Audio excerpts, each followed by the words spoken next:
You and I know this, Ayanna replied, but fear makes people do terrible things. They came for me 5 days ago, led by Sheriff Hawkins and the town council. They dragged me from my home, put me on trial in their church, and declared me guilty of witchcraft. Sam's jaw tightened. He'd met Sheriff Hawkins a few times at cattle auctions, a hard man with a reputation for taking justice into his own hands. They decided to bury you alive. They voted on it. Some wanted to hang me, others wanted to burn me, but the preacher said that would be too quick, too merciful.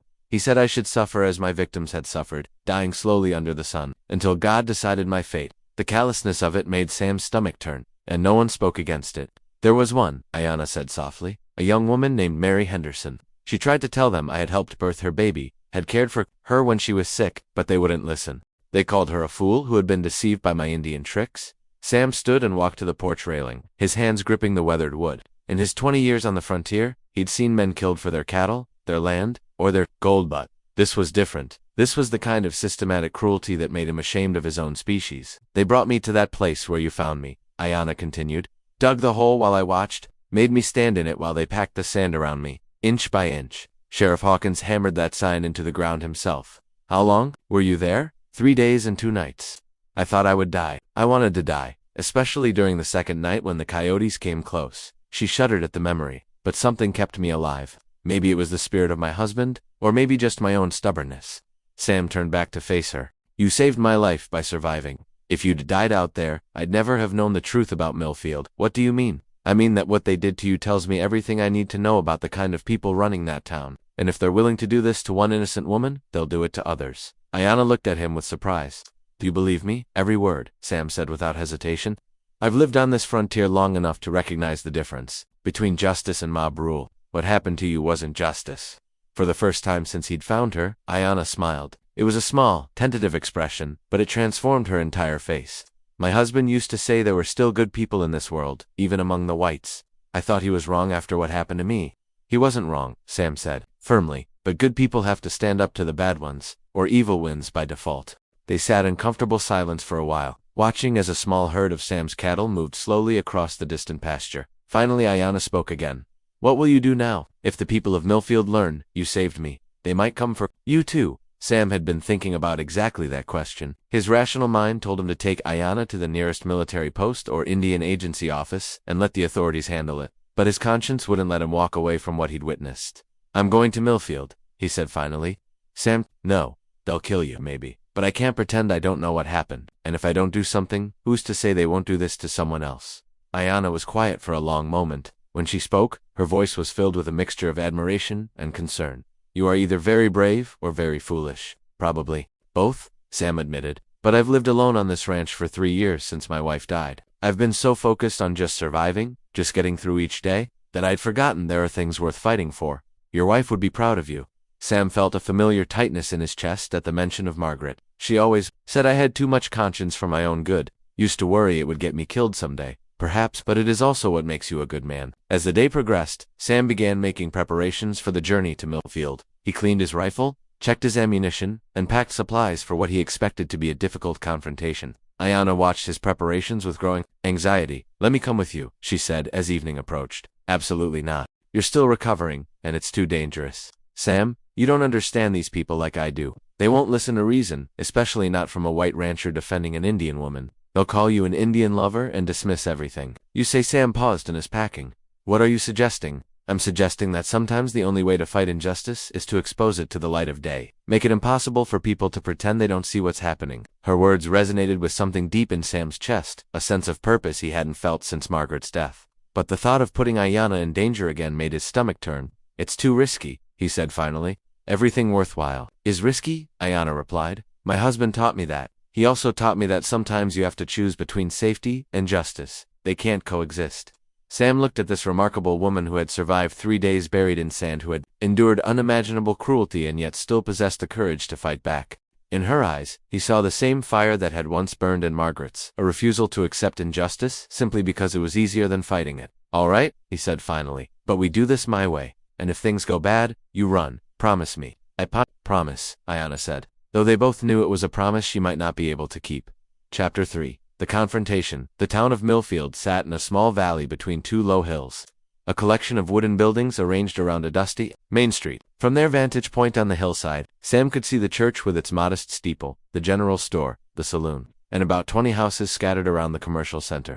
Smoke rose from several chimneys, and he could make out people moving about their daily business. It looked like any other frontier town, peaceful, industrious, unremarkable. It was hard to believe that just days earlier, the people below had committed an act of such casual brutality. There, Ayanna said quietly, pointing to a small house near the edge of town. That was my home with Joseph. Sam could see that the windows had been boarded up and someone had painted something across the front door, though he couldn't make out the words from this distance. Are you sure you want to do this? He asked one final time. Ayanna nodded, her jaw set with determination. I need to face them. If I run and hide, they win. And the next person they decide is different, is dangerous, will suffer the same fate. They rode down the hill and onto the main street just as the church bell was tolling noon. Almost immediately, Sam noticed people stopping their activities to stare. A woman hanging laundry dropped her basket and ran inside. A man loading supplies onto a wagon stood transfixed, his mouth hanging open. Word travels fast in a small town, Sam observed. They recognize me, Ayanna said, her voice steady despite the obvious fear in her eyes. By the time they reached the center of town, a crowd had begun to gather. Sam counted at least 30 people, with more emerging from buildings every moment. Their faces showed a mixture of shock, anger, and something that might have been guilt. Sheriff Hawkins was among the first to approach them. He was a tall, lean man with a graying beard and cold blue eyes. His hand rested on the butt of his pistol as he walked toward them. Sam Morrison, Hawkins said, his voice carrying easily across the suddenly quiet street. What brings you to Millfield, and why are you traveling with that, woman? Her name is Ayanna Whitehorse, Sam replied, remaining mounted but keeping his hands visible. And I found her buried to her neck in sand with a sign suggesting she should be left to die. A murmur ran through the crowd. Some people looked away, but others glared defiantly at both Sam and Ayanna. That woman is a witch, called out a voice from the crowd. Sam couldn't see who had spoken. She cursed our town, killed innocent people. With her heathen magic, she's a human being, Sam replied firmly, and what you did to her was attempted murder. Welcome back to our channel. If stories of courage, redemption, and unlikely friendships in the Old West captivate you, make sure to subscribe and hit that notification bell. You won't want to miss what happens next in this incredible tale of survival against all odds. Chapter 1. The Discovery of the Scorching Texas. Sun beat down mercilessly on the barren landscape as Sam Morrison rode his weathered horse across the desolate stretch of land that bordered his ranch. It was October 1881, and the drought had been particularly harsh that year. The once green pastures had turned to dust, and his cattle were growing thin despite his best efforts to find water inadequate. Grazing. Sam was a man of 52 years, his face weathered like old leather from decades under the unforgiving sun. His wife Margaret had died of fever 3 winters prior, leaving him alone on the 2,000-acre spread he'd carved out of the wilderness 20 years earlier. His only son Thomas had headed east to pursue his studies, leaving Sam with nothing but the company of his aging cattle dog, Blue, and the endless silence of the prairie. As he crested a small hill, overlooking a dried creek bed, something unusual caught his eye. At first he thought it might be a strange rock formation, or perhaps the bleached skull of some long-dead animal. But as he rode closer, his blood ran cold. There, in a shallow depression near what had once been the creek bank, was a human head protruding from the sand. The person appeared to be buried up to their neck, and even from a distance, Sam could see the crude wooden sign stuck in the ground nearby. Jesus Christ, Sam muttered, spurring his horse forward. As he approached, he could see it was a young woman, her dark hair matted with sand and sweat. Her lips were cracked and bleeding, her face sunburned and gaunt. She appeared to be unconscious, but he could see the faint rise and fall of her breathing. The sign, written in crude English lettering, read, "Let her die here, Kiowa which cursed our town." Sam dismounted quickly, his heart pounding. He'd seen plenty of cruelty in his years on the frontier, but this was beyond anything he could comprehend. Regardless of what this young woman might have done, no human being deserved to die like this. "Miss," he called out, kneeling beside her. "Miss, can you hear me?" The woman's eyes fluttered open slowly. They were dark brown, filled with pain, but also with a fierce intelligence that surprised him. She tried to speak, but only a rasping sound emerged from her parched throat. "Don't try to talk," Sam said gently. "I'm going to get you out of here." Using his hands and a small shovel from his saddlebags, Sam began frantically digging around the woman. The sand was packed hard, and it was clear that whoever had done this had intended it to be permanent.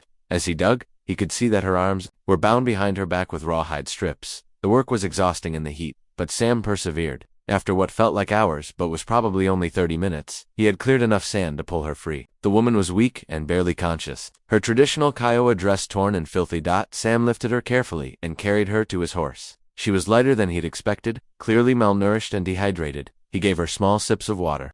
from his canteen, supporting her head as she drank desperately. Easy now, he said softly. Too much too fast will make you sick. As the water touched her lips, the woman's eyes opened again, and she looked at him with a mixture of gratitude and wariness. She spoke in what Sam assumed was the Kiowa language, her voice barely a whisper. I don't understand your words, Sam said, but you're safe now. I'm taking you back to my ranch. The ride back to the Morrison spread took nearly 2 hours, with Sam walking alongside his horse to ensure the woman didn't fall. She drifted in and out of consciousness, but whenever she was awake, her eyes stayed fixed on him with an intensity that was both unsettling and somehow comforting. Sam's ranch house was a modest, 2-story structure built of local stone and timber. It had been Margaret's pride and joy, with its wraparound porch and carefully tended flower garden that had long since withered from neglect. He carried the woman inside and laid her on the spare bed in what had been his son's room. Over the next several hours, Sam tended to her injuries as best he could. He cleaned the sand from her hair and skin, treated the rope burns on her wrists, and applied salve to her sunburned face. She accepted his help without resistance, though her eyes never left his face, as if trying to understand his motivations. By evening, she was strong enough to sit up and drink some broth Sam had prepared. It was then that she spoke her first words in English. What? She asked simply, her voice hoarse but clear.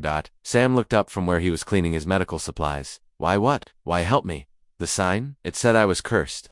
Her English was accented but surprisingly fluent, suggesting she'd had significant contact with white settlers before. I don't believe in curses, Sam replied, settling into the chair beside the bed. And even if I did, I couldn't leave another human being to die like that. The woman studied his face for a long moment. My name is Ayamate. It means eternal blossom. In my language, I'm Sam Morrison. This is my ranch. I know who you are, Ayana said quietly. Your reputation for fairness is known even among my people. This surprised Sam. He'd had limited contact with the local Kiowa tribe, though it had always been peaceful. The government had been trying to force all the tribes onto reservations, but some bands still roamed free across the vast Texas landscape. What happened to you, Ayana, who did this? Her expression darkened, and for a moment, Sam thought she wouldn't answer. Then, slowly, she began to speak. There is a town called Millfield, 2 days' ride north of here. The people there, they blame me for their troubles. Chapter 2. The truth unveiled the next morning dawned clear and hot, with no sign of the rain that both Sam's land and spirit desperately needed. Ayana was much stronger, though still weak from her ordeal. Sam had prepared a simple breakfast, of eggs, bacon, and biscuits, watching as she ate carefully, as if unsure whether the food might be taken away. Tell me about Millfield, Sam said as they sat on his front porch.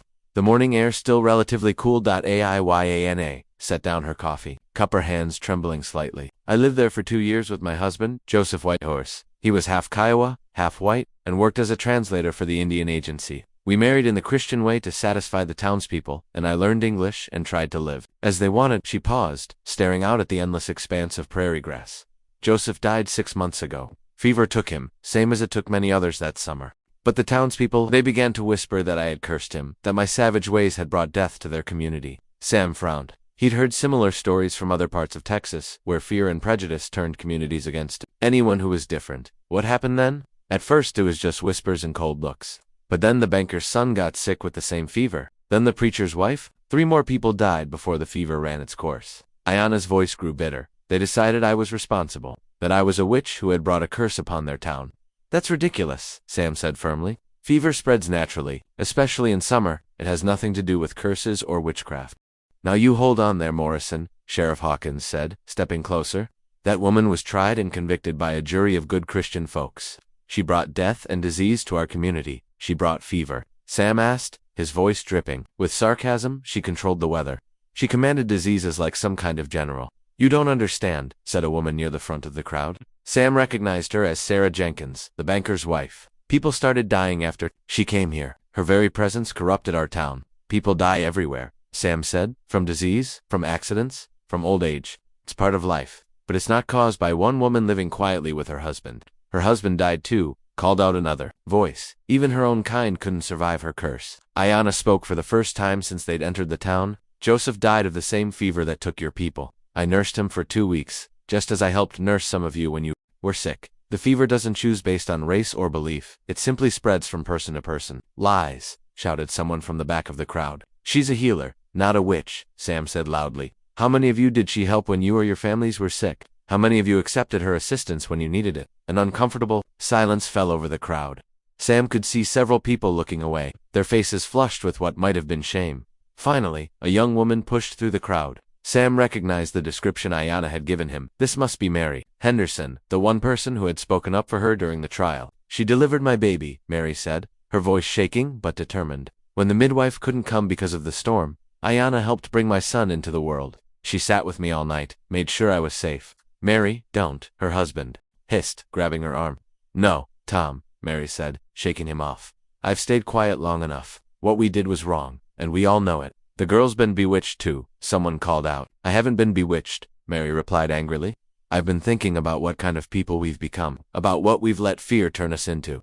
Sheriff Hawkins stepped forward, his patience clearly wearing thin. Morrison, you're not welcome. Here, take that woman and leave, before there's trouble. I'm not going anywhere until I get some answers, Sam said. Starting with who gave you the authority to bury a human being alive. We don't need authority from the likes of you, Hawkins replied. We take care of our own problems in our own way, by murdering innocent people, by protecting our community from threats. Hawkins' hand moved closer to his gun. Now I'm telling you one last time, get out of our town. Sam remained motionless on his horse, his eyes locked on Hawkins. The tension in the air was so thick it was almost tangible. The crowd had grown to nearly 50 people, and Sam could feel their hostility like a physical weight. It was then that an unexpected voice spoke up from the edge of the crowd. Sheriff Hawkins, I think we need to talk. Everyone turned to see Reverend James Patterson, the town's preacher, pushing through the crowd. He was a small, neat man in his 60s, with white hair and wire-rimmed spectacles. Sam had heard he was the one who had suggested Ayanna's method of execution. Reverend Hawkins said with obvious relief, tell this man that justice was served. But Reverend Patterson didn't look like a man comfortable with the justice that had been served. His face was pale, and his hands were shaking slightly. I've been praying about what we did, the Reverend said quietly, praying and reading scripture, and I can't find anywhere in God's word that justifies what we did to this woman. The crowd erupted in angry murmurs. Reverend, you said yourself? She was evil, called out one man.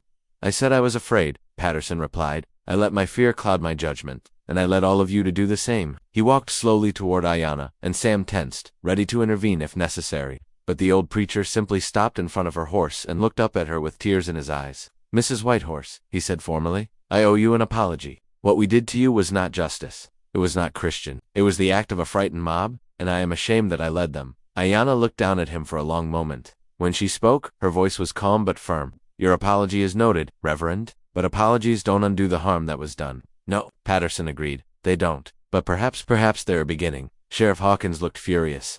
Reverend, you're making a mistake. This woman is dangerous. The only thing dangerous here, Patterson replied, is our willingness to let fear turn us into monsters. Chapter 4. Justice and Redemption. The standoff in Millfield's Main Street continued for several tense minutes after Reverend Patterson's unexpected confession. Sheriff Hawkins looked around at the crowd, clearly trying to gauge their support, while Sam remained mounted and ready for whatever might come next. It was Mary Henderson who broke the silence. I was there during the trial, she said, stepping forward despite her husband's attempts to pull her back. I heard the testimony. There wasn't a single piece of evidence that Ayanna had done anything wrong. Just fear and superstition. The woman's right, said an older man Sam didn't recognize. I voted for the punishment because I was scared. But fear ain't evidence. More voices began to speak up from the crowd, some defensive, others showing signs of doubt about what they'd done. Sam could see the town dividing before his eyes, with some people clinging to their conviction that Ayanna was dangerous, while others began to question their actions. Sheriff Hawkins, sensing he was losing control of the situation, decided to take matters into his own hands. That's enough talk, he said, drawing his pistol. Morrison, you and that woman are under arrest for disturbing the peace. Sam's hand moved instinctively toward his own weapon, but before he could draw, something unexpected happened. Deputy Bill Crawford, Hawkins' own subordinate, stepped out from the crowd. Sheriff, Crawford said quietly, put the gun away. Hawkins spun around, his face flushed with anger. Deputy, I gave you an order, and I'm giving you one, Crawford replied. As of right now, you're suspended from duty pending an investigation into what happened here. You can't do that. I can, and I am. The territorial governor's been asking questions about reports of vigilante justice in this area. When he hears about this ... double quotes. Crawford shook his head. You've brought shame on this entire community. Crawford had been Hawkins' deputy for 5 years, but Sam could see that the younger man had reached his limit. The deputy turned to address the crowd. Folks, what we did here was wrong. Pure and simple. We let fear make us forget who we're supposed to be. He looked directly at Ayanna. Ma'am, on behalf of the law in this county, I apologize for what was done to you. It won't happen again. Hawkins looked around desperately for support, but even his staunchest allies seemed to be wavering. The reality of what they'd done, and what it might mean for their community's reputation, was beginning to sink in. "This isn't over," Hawkins said, but his voice lacked conviction. He holstered his weapon and pushed through the crowd, disappearing into the sheriff's office. With the immediate threat of violence removed, the conversation took on a different tone. Reverend Patterson addressed the crowd again. "Friends, we have a choice to make. We can continue down the path of fear and hatred, or we can try to make things right. Mrs. Whitehorse survived what we did to her through no action of our own. We have been given a chance to redeem ourselves." "What are you suggesting, Reverend?" asked Sarah Jenkins. "I'm suggesting we start by returning Mrs. Whitehorse's property to her. Her home was vandalized, her belongings scattered. The least we can do is repair the damage." Mary Henderson stepped forward again. "I'll help, and I think we should do more than just repair her house. We should compensate her for what she suffered." "With what money?" called out someone from the crowd. "We'll take up a collection," Mary replied firmly. "Everyone contributes what they can. It's not about the amount. It's about acknowledging what we did wrong." Sam watched this exchange with mixed feelings. He was encouraged by the willingness of some townspeople to admit their mistakes, but he also knew how quickly mob sentiment could change. Ayanna seemed to be thinking the same thing. "Your words are kind," she said, addressing the crowd for the first time since the confrontation began, "but I cannot stay in this place. Too much has happened for me to ever feel safe here again." "Where will you go?" asked Reverend Patterson. Ayanna looked at Sam, and he saw something in her eyes that surprised him. Not just gratitude, but trust. "Mr. Morrison has offered me work at his ranch. I will start a new life there." This wasn't exactly true. Sam hadn't formally offered her a job, but he understood what she was doing. She was giving both of them a graceful way out of an impossible situation. "That's fine by me," Sam said, supporting her improvisation. "I could use help with the house and the cooking, and Mrs. Whitehorse knows more about healing herbs than most doctors." Deputy Crawford nodded approvingly. "That sounds like a good arrangement. Mrs. Whitehorse, you have my word that you'll be safe traveling through this county. Anyone who bothers you will answer to me personally." The crowd began to disperse, but several people approached Ayanna individually to offer personal apologies. Mary Henderson was among them, pressing a small bundle of coins into Ayanna's hands. "It's not much," Mary said, "but it's all I have. Please, take it." Ayanna accepted the money graciously, though Sam could see the emotional toll the day had taken on her. "Thank you, Mary. Your kindness during the trial meant more to me than you know." As they prepared to leave Millfield, Reverend Patterson approached them one final time. "Mrs. Whitehorse, Mr. Morrissey," he said formally, "I want you both to know that what happened here will not be forgotten. Not by me, and not by this community. We will do better in the future because of what you've taught us today." "I hope that's true," Reverend Sam replied. "For everyone's sake." As they rode out of town, Sam noticed that Ayanna was crying silently. He waited until they were well beyond the town limits before speaking. "You all right?" "I am sad," she said, wiping her eyes. "Not because of what they did to me, but because of what they did to themselves. Fear turned good people into monsters, even if only temporarily. Some of them found their way back to being good people," Sam pointed out. "Yes, that gives me hope. For the future." They rode in comfortable silence for a while, the afternoon sun warm on their backs. Finally, Sam broached the subject that had been on his mind all day. "You know, my offer of work wasn't just for show back there. I really could use help around the ranch. The pay wouldn't be much, but you'd have a roof over your head and plenty of food." Ayanna smiled, the first truly happy expression Sam had seen from her. "I would like that very much. I am tired of running, tired of being afraid. Your ranch feels like a place where I could build a new life." "It's settled then. Welcome to the Morrison spread." As they approached Sam's ranch house, he felt something he hadn't experienced in years, a sense of purpose beyond mere survival. Margaret would have approved of what he'd done. He was certain of that. She'd always believed that a person's worth was measured not by what they accumulated, but by how they treated others in their darkest moments. Ayanna would bring more than just cooking and cleaning skills to the ranch. She'd bring knowledge of herbal medicine, understanding of the local wildlife, and most importantly, she'd bring companionship to a man who had forgotten how much he needed human connection. That evening, as they sat on the porch watching the sunset paint the sky in brilliant shades of orange and red, Ayanna spoke thoughtfully. "Do you think they will really change?"